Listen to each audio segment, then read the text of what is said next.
Good afternoon, everybody. It is at 2 o'clock in the afternoon here in the UK. I hope everybody is doing okay. We're supposed to have Wendy Panther. We're waiting at the moment, and we're waiting for Wendy to see if she comes on. Wendy Panther, and hopefully she will be on very soon. And hope everybody's having a good day and doing okay. And if you want to be part of the show, please contact us.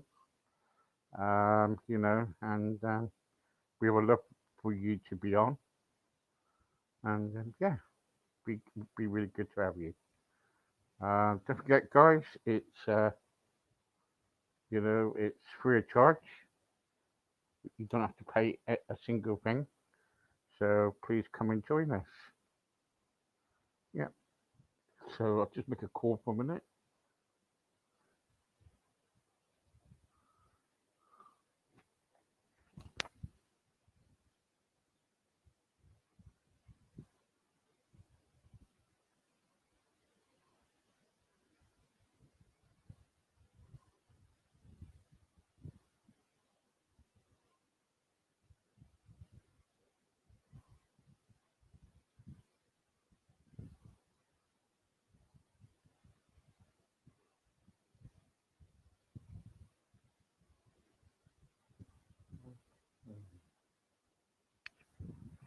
So, so we're just waiting for Wendy Panther, and she comes on. We can start going. Hope everybody is well.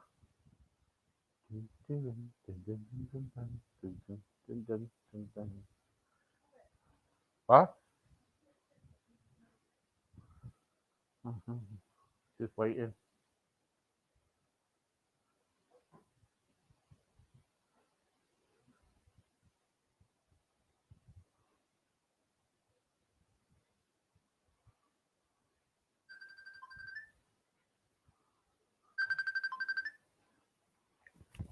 Hello. All right. I'm Steve. I've been waiting for you to come on to the podcast. Are you? I can't see you. Um, can you click on the link again and come back in?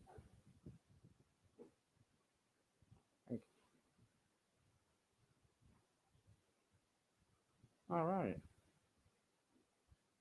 Okay. Thank you.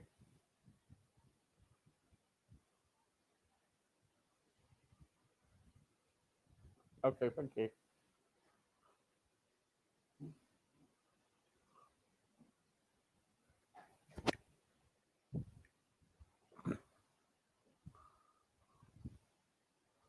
La la la la la. Hello, Gary.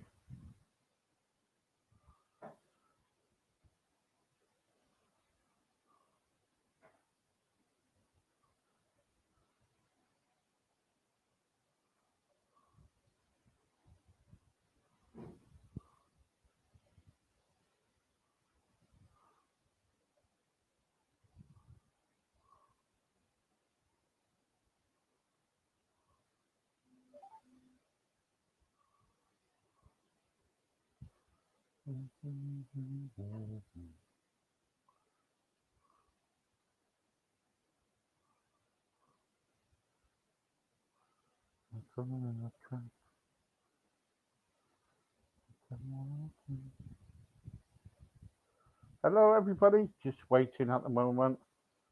We're just waiting, and hope everybody's okay. And where you are in the country.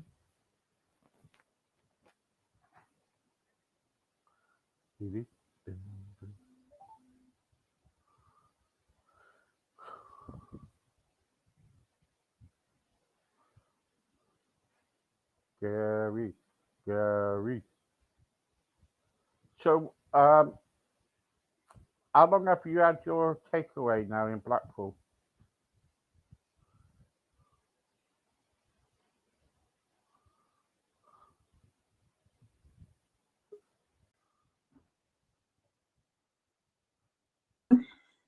So I do apologise about that, Steve. It's okay. Do not worry. Do not worry. It's okay. It's not a problem. Good, We all have problems. don't we? Here we go.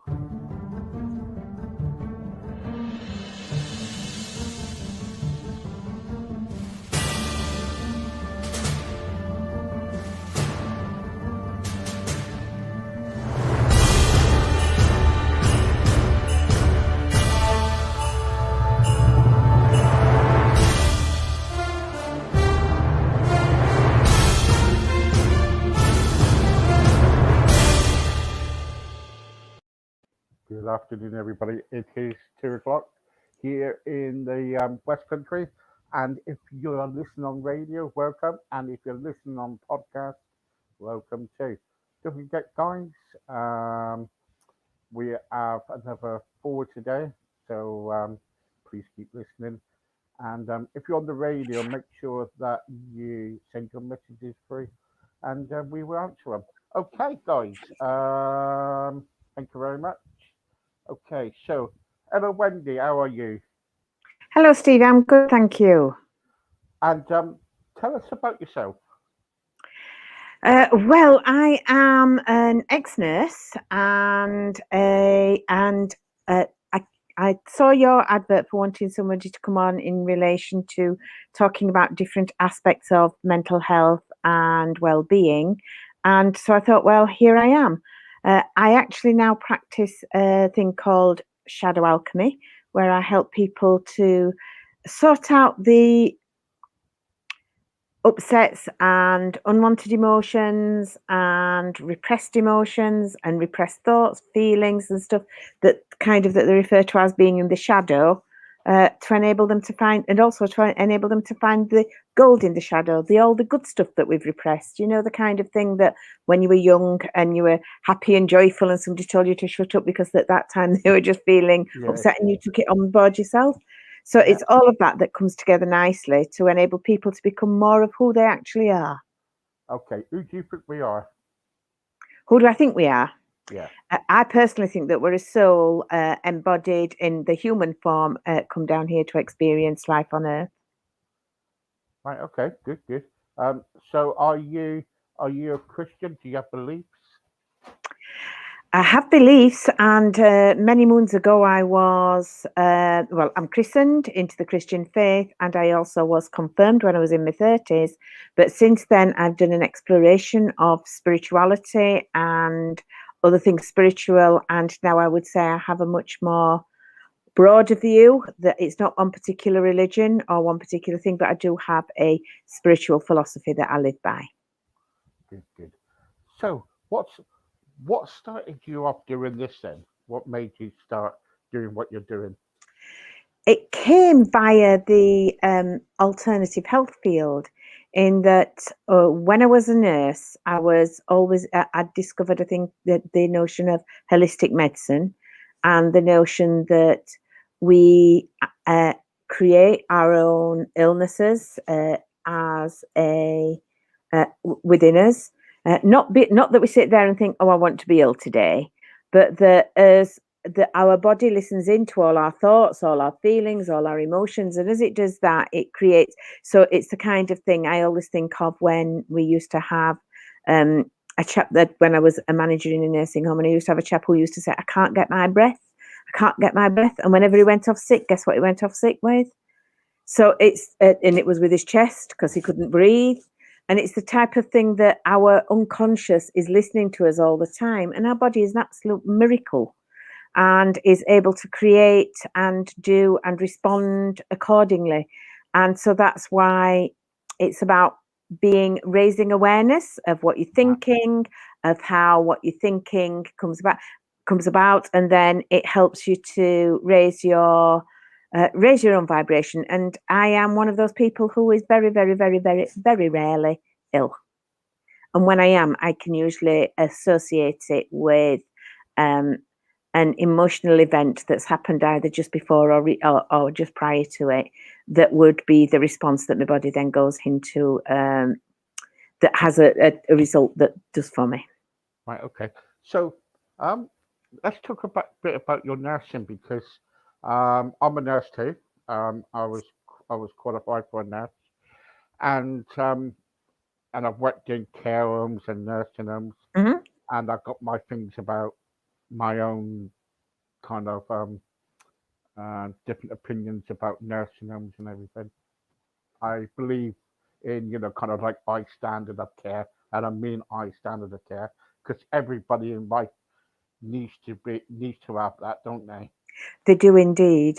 Um, And yeah, Part and parcel of what I used to do as a nurse was was also a care home management consultant, and I used to go in and help homes that were struggling hmm, to raise their standards. So I've actually seen some of the best care, and I've actually seen, I would say, probably some of the worst care. And what I would like to, and my claim is that I went in there to help raise standards and improve standards and make it the best experience possible for the residents in my care. I can remember a colleague of mine saying to me once, she said, Wendy, she said, don't ever let them put me in care. And she was working in care herself. And I said, how hmm, can you say that? If you are uh, advocating for the best and highest quality standards of care, then you should be happy and willing to. What I'd say is I'd be very selective about which nursing home I went into. yeah, But yeah, I would absolutely, totally advocate for the systems and the qualities that go off in there. And they are filled with a heck of a lot of um, caring people. I don't believe anybody goes into working in a care home to think, I want to give bad care today. I'm right, not saying that they don't, because they can be stressed, they can be poorly educated, they can be poorly trained, they can go with all of that. yeah, But when you go into, it's not as if it's the most best remunerated job. So when you go in there, I do believe that people go in there for wanting to be able to be of help and assistance to others. And if you're not in there for that job, then you shouldn't be in it. yeah, and that's what I always say too. Um, but Can I ask sometimes, what type of nurse were you? yeah, sure, yeah, I used to be. I'm an RGN. I was qualified as a registered general Yeah. nurse. Yeah, I'm a Nagian. I just wondered if it Yeah, might have yeah, been and the I used to Znaraman. go around, and I used to work in a hospital. Then in the end, I used to kind of like do a lot of care homes, nursing homes, and stuff like that. Then I'll tell you, I'm coming on to the point what I'm going to say in a minute. And then I had a stroke, and I had to give up, and now I run a stroke club, and in in in Devon where I live. But the trouble is with any sort of care, I worked when I was working into a care home. The manager said, "So, why are you coming for for a job?" And I said, "Well, I'm not just coming here for the fun of it. I'm coming Yeah. to look after the people here and everything." And um, and the trouble is, I stand it, and some people say, "But you're a man, why pick this sort of job, you know?" And I said, "Well, it's because I care. I'm a Christian. I care, and I Hmm. believe in high standards, and that's it, and I always do. And the trouble is, anybody put into a nursing home needs the highest care possible, the highest standard, you know. But the nursing home I was working at was low standard. Hmm. It was bad. It was really bad. And I complained and I complained and I complained, and it just kind of went out the window until one day I thought to myself, right, what I'm going to do, I'm going to kind of like make sure I report this. And I was given a camera, Hmm. and I was working on nights, and I had about five other staff working for me. And I came in, and they all were sitting down on their backsides, which should be kind of like putting everybody to bed and keep an eye on them and drinks and stuff. And all of a sudden, they said, "Right, I'm going to go out for a cigarette now." And I said to them, "Look, before any breaks or anything else I get, we need to get them to bed. to get everyone to bed, Hmm. all the residents to bed, and they, and it was very poor. The staff was very poor. All why, and I sat down sometimes, and they were said, "I'm on here because the money." Um, I don't care about anybody, things like that. And it was, it was really, really bad. And I tell you what, if I was a manager of that nursing home, they would have been gone out the door. You know Yeah, what I mean? They would have been gone out the door. it's. I would say that it's the standards of the manager and the owners that set the standards, and if they allow that to happen, having been told it's happening, then yeah, you need to just. It's just tragic. It is, and especially when they night times, it's just kind of like it was awful. They, I was doing the medication, sorting all the medication out, and they're supposed to be doing it. It was like, and they're supposed to be, kind of like keep an eye on all, on their, the nurse and then the residential unit, and they won't, and it was really bad. And during the night, it was that bad. I even had to get extra staff in from nursing banks in to take Hmm. over because I sent them home. And it wasn't done. I could get in contact with the manager and why I did it for, because they were drinking. They were actually drinking alcohol. That's why they got removed. Yep. So it was my responsibility. So I had to remove them, and that was it. Anyway, so um, so the trouble is with, I'm glad you kind of like anything, but with nursing and anything, I totally agree with I standards and everything. Hmm. Well, So when you're what? on the receiving end, you want it to be that. Uh, you don't want. It's the kind of thing. It's a little bit like how you do anything else. You treat others how you'd want to be treated yourself, and you do for others how you'd want to be done for yourself. Of course, Mm. every person who lives in that nursing home, you know, they they are a person, and they are, they're not just kind of like people you can kind of like, say, yeah, you'd be all right and all that lot, and be looked after terribly, they're human beings, and they need a life more, even though they're getting older and everything, they need kind of like, they need still love and kind of compassion, need to be looked after. But don't start me They off. do. Don't start me off. I But think I anyway, already have. yeah, you have, yeah, yeah. Sorry. So you have It's to read. quite all right. Yeah. So when you finished doing nursing, why did you give up nursing? I have given up nursing in the last, it's only in the last few months actually. I was still working in nursing up to the start of, I was doing some agency shifts at the start of the pandemic. Oh, really? Uh, and it was, and my nursing re-registration came due. And it was when this, I don't think it's kind of, I don't know if I'm in an appropriate place for starting some of my views around this, but I didn't like the way that, uh, I don't like the way that the whole of the health service is heading at this present moment. I don't like the way that people are being ignored for the sake of one disease over 1,001 others. Hmm. And I don't comply with somewhere that tells me that I have to take an experimental drug to be able to work there. So that's so I made a conscious decision that I wasn't going to actually be a nurse anymore. And I was already doing the work that I was doing as far as working with helping people with the psychological side of things, with emotional resilience, Hmm. with resolving their shadow consciousness. And that actually has more of an impact. Um, that it's of a more empowering nature than of giving care.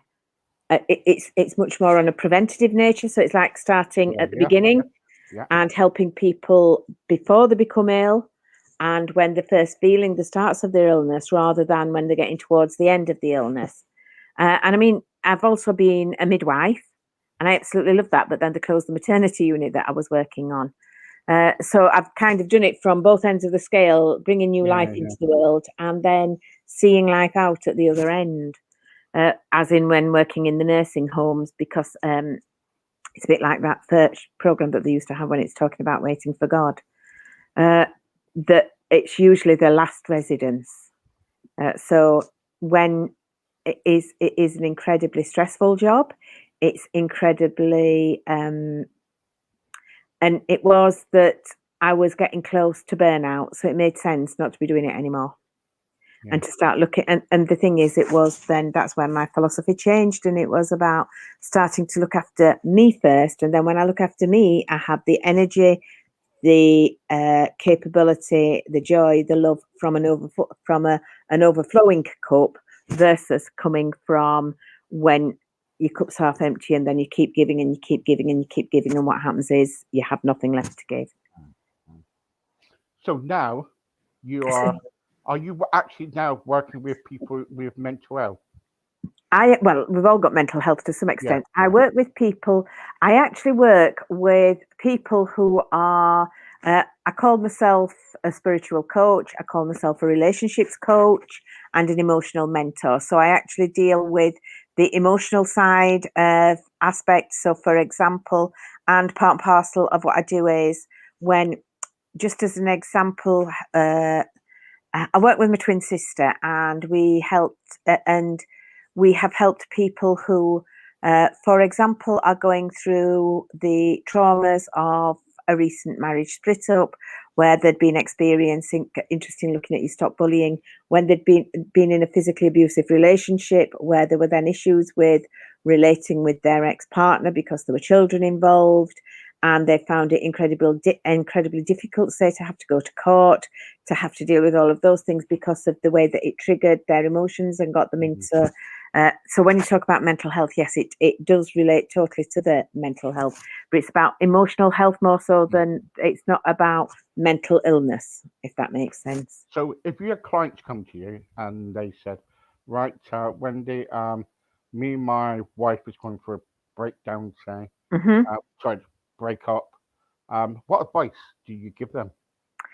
It's totally individual to each person, and what we would do is explore the beliefs, the right. It's when we're talking about shadow consciousness, we talk about when so with the four kind of columns that we work from, and one is that we can live in victim consciousness, and in victim consciousness it's where you're looking for somebody to blame, you're feeling sorry for yourself. And the opposite side of victim consciousness is when you kind of step into your warrior, take responsibility for yourself, and recognize that you're your own become you know when they talk about the search for your hero inside yourself, Yeah, you yeah. become your own hero.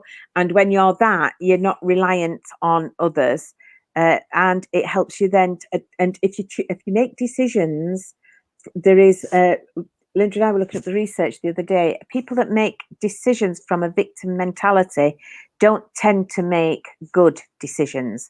So if you take that mentality out of the equation, it leaves the space clear for you to have clarity of thought, clarity of thinking, to then be able to make the decisions about where you do want to go in life, and whether that is to remain with your partner or to separate. You go forward from a position of power, not from a position of feeling victimized, sorry for yourself, and woe is me.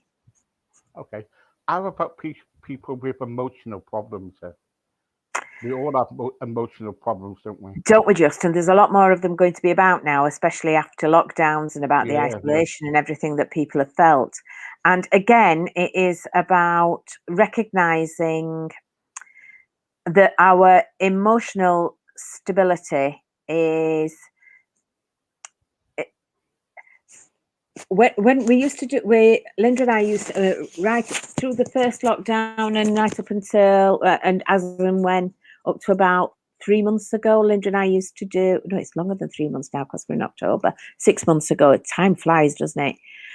We used to do an emotional resilience workshop on a Wednesday evening, and there what we found was the main thing that people were struggling with was the isolation, was the concern about not knowing what was going to be happening, the concern of being separated from friends and family, worrying about jobs. And how we help people is by helping them. What you do is you build the strengths so that they can deal with the situation that they're in and not feeling. So you change perspectives on it.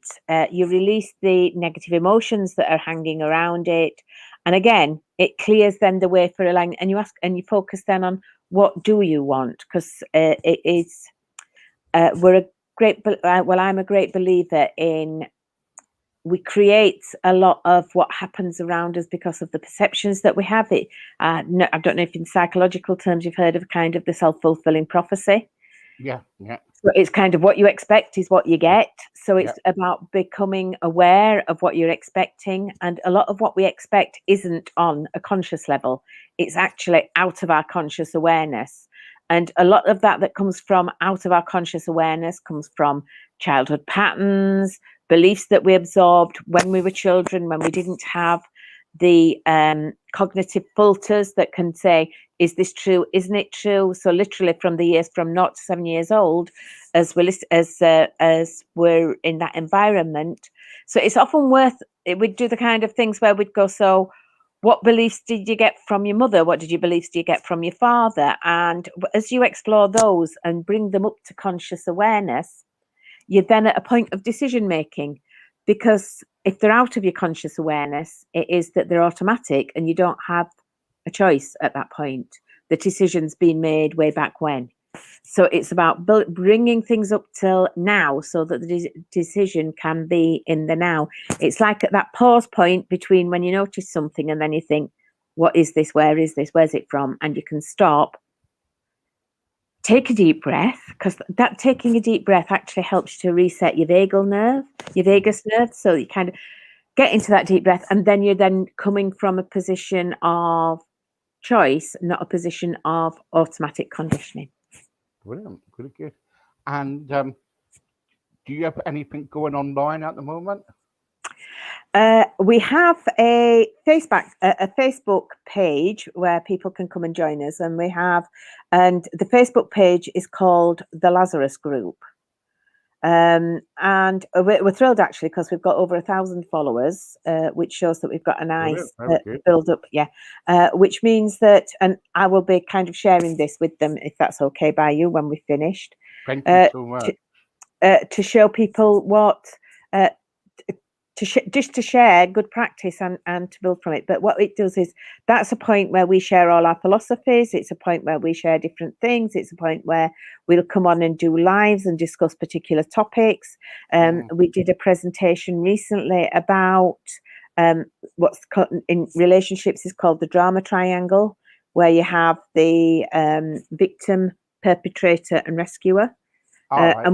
And whenever you're in victim, perpetrator, or rescuer, you're not actually in your power, because you're all still part of the shadow consciousness of victim. Because if you're rescuing somebody, you're seeing them as a victim. If you're bullying somebody, you are creating somebody as a victim, and it's usually that person's been a victim themselves at some point. And you're still in that kind of consciousness of victim, even though you're the one that's making somebody else into a victim. And the same goes for the rescuer. And not any of those three are a healthy place to be. And nurses, as we are, or were, tend to be rescuers. Yeah. We go to help, and a rescuer is somebody that does something whether people want it or not. Yeah. The difference between helping people because they've asked you to and helping people because you think that they need help is the difference between treating somebody as a victim or not. And that's it. And you got it in one. Mm-hmm. And that's why last July, when we were going through all the COVID and everything, that's why I started this group. Because when I've had my stroke about a few years ago, I couldn't even talk, I couldn't do anything. So I thought to myself, what am I going to do? And I went to help people, and I started doing this. And for people who who had mental health problems and were Mhm. lonely and were, well, couldn't even leave the house. And now we've got around about 33,000 listeners. We've That is fantastic. Yeah, and we got little kind of like, and what we do is every day of the week we got our regular, kind of like people come on. Sometimes they could talk about care. Probably we have person who talks about cooking. We have a person talking about weight loss. And all these titles, and they come on, and they do their own thing. So that's what they do. And we have one great team, and I just started all that. And it's like every day we get people kind of saying, can we join and everything else like that, and can we do this? Well, how? And we're not funded. We And what happens was sometimes people will come on and say, "Oh, can we donate or whatever?" And what we do is that, say, like we've sent people to rehab. Yeah, We sent that's really good. we sent people to rehab. We've helped somebody to get furniture for their house. So we do every we do we do kind of like a lot of stuff, and we've got counsellors on this, who works with us. So if say if you needed a counsellor right now, we do we'll put you in contact with a counsellor, Yeah. and it's that's what we do. Well, I would be happy to do any short session if you'd like me to in relation to emotional health and wellness. Right. Okay. So yeah. So what I'll do, I will send you the information in a minute about that, because that would be good. And in the meantime, if you just hold on for a second, let me close off, then I will. Thank you very much to Wendy, and don't forget, guys. I'm going to be back a bit later on. In the meantime, go on the radio and listen to some 50s music. I think I'm sure it is. Anyway, but yeah, I think it's 50s music on the radio or on the podcast. I'm going to be back later on. And don't forget, do you have a book, Wendy? No, No. it's one of the next things that at some point I am going to have a book. But I am on. We do have a YouTube channel, and we have shared on that a lot of the training that we've done previously about, and includes some training as far as emotional resilience. And it was all about loving yourself well, is how we spoke about it. Kind of looking after yourself first. And there's lots of useful hints and tips on that, and that is on the Landu Company YouTube. So that's how you'd find us. And we don't have many followers, so please do feel free to find us, follow us, and put a subscription in, because we're we literally have we've only just posted all of those things onto YouTube. So it's a good Brilliant. time to get to Brilliant. see them.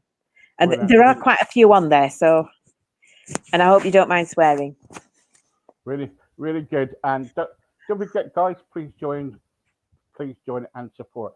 As I Yeah, always tell you, and every day when we have guests on, please support them, yeah, because at the end of the day, they're doing the same thing to me. They're getting the message out there or yeah, helping people, and that's yeah. what it's all about.